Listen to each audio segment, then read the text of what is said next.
दोस्तों, ये कहानी एक कंपनी की है जो काफ़ी घाटे में जा रही थी। कंपनी का मालिक और कर्मचारी इस बात से काफ़ी परेशान थे क्योंकि कंपनी की ग्रोथ के साथ साथ उनकी ग्रोथ भी जुड़ी हुई थी।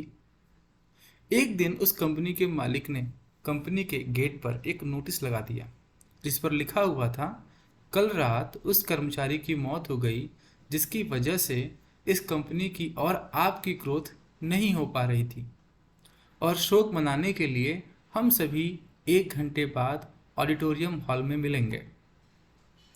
ये बात सुनकर सभी कर्मचारी थोड़ा दुखी भी थे और खुश भी थे।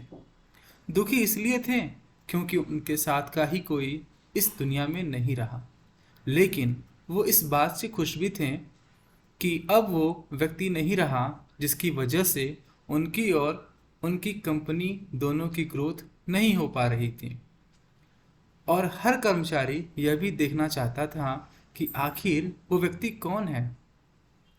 1 घंटे बाद सभी कर्मचारी ऑडिटोरियम हॉल पहुंच गए।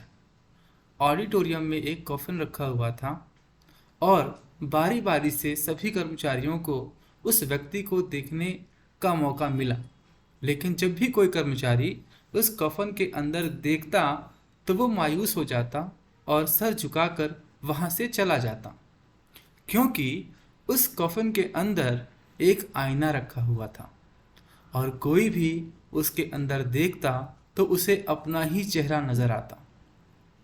उस कफन में खुद को देखकर कर्मचारी ये बात समझ गए कि कंपनी की ग्रोथ किसी और की वजह से नहीं बल्कि उन्हीं लोगों की वजह से कम हो रही है जो उस कंपनी में काम करते हैं।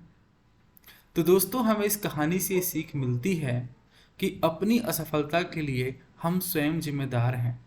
दूसरों को गलत ठहराने के बजाय हमें अपनी गलती को दूर करना चाहिए, खुद को इम्प्रूव करना चाहिए।